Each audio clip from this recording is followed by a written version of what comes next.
How we doing, everybody? It's Coach Alex from Maximize Potential coming at y'all with another great Wellness Wednesday. Do you feel like your gains are digressing even though you're putting in enough effort? Well, today I'm going to be going over a little bit about why that may be happening and how to combat it. But before we get into that, our cold weather gear is still in stock. We've got sweaters, we've got sweatpants, we've got beanies, and we've got a good assortment of hoodies. And to celebrate MetCon March, we're coming out with a brand new Start Your Watches t-shirt. We've got a limited run on these shirts, so make sure to head over to the shop and grab some while you still can. I'm going to go ahead and leave a link down in the comments below. Today, we're talking about overtraining and how to combat it. So let's go ahead and jump right into it.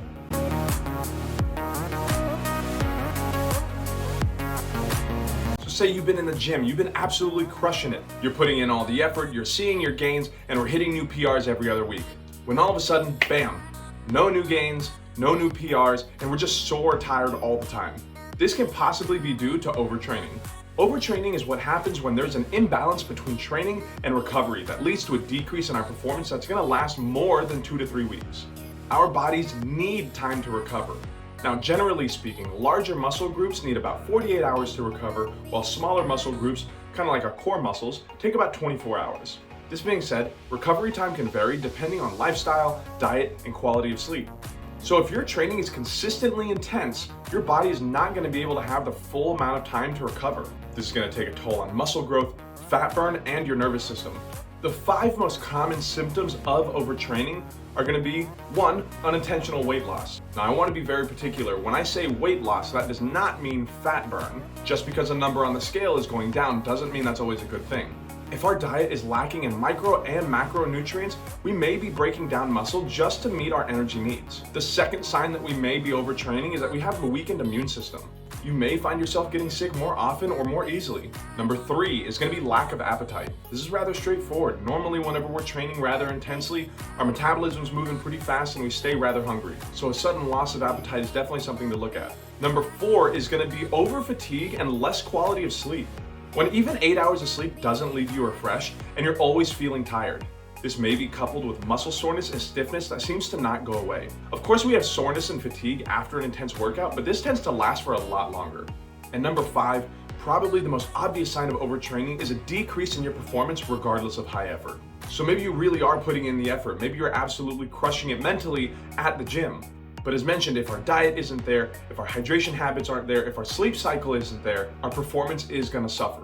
Now, this isn't an exact list of all of the signs and symptoms, since the science behind overtraining has been primarily targeted towards elite level athletes rather than individuals just trying to lose weight or pack on some muscle. That being said, we should always take the side of caution and listen to our bodies if we're presenting some of these symptoms. So if you are showing these symptoms, how are we going to combat them? I know most of y'all are probably thinking, but I don't want to stop going to the gym. And you don't have to. What science is going to recommend is that you first take a small step back from your current programming. This means introduce a week or 2 of deload training. This is going to help prevent overuse injuries and resensitize the body to training. We're going to do this by cutting our training volume in half, meaning that we're going to half the reps, we're going to half the sets, and drop the weight by about 25 to maybe 50%. This being said, depending on the severity of your symptoms, you may just need a break altogether. A 2011 study observed 2 groups who trained for 15-week periods. One group trained consistently for those 15 weeks without any breaks, while the second group had a 3-week break in the middle of their training. By the end of the study, it was found that there was no discernible difference in muscle gains between the 2 groups. Now, the second thing that we're going to have to do is make sure that your diet is on point. Make sure that you're eating enough protein and make sure that you're introducing a variety of fruits and vegetables to ensure that you're receiving the proper amount of micronutrients that are imperative for recovery. I would also highly recommend that we implement a de-stressor into our training, such as yoga, a mobility class, or just meditation.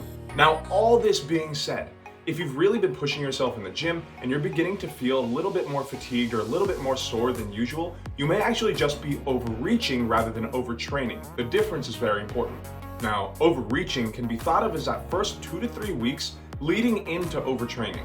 It's important that we catch these symptoms in that time frame. If you notice yourself overreaching, this is the best time to implement those changes. Emphasizing recovery will help you take advantage of the physiological phenomenon that we call supercompensation. This is where the body responds to a high volume and intensity with better performance, allowing us to achieve better gains. So while overtraining leads to prolonged decrease in gains of performance, functional overreaching is going to end up leading to short-term drop, followed by that overall increase in gains.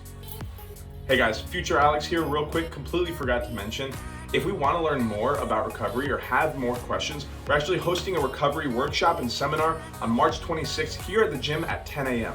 I'm going to go ahead and leave a link to the event and for tickets down in the comments below.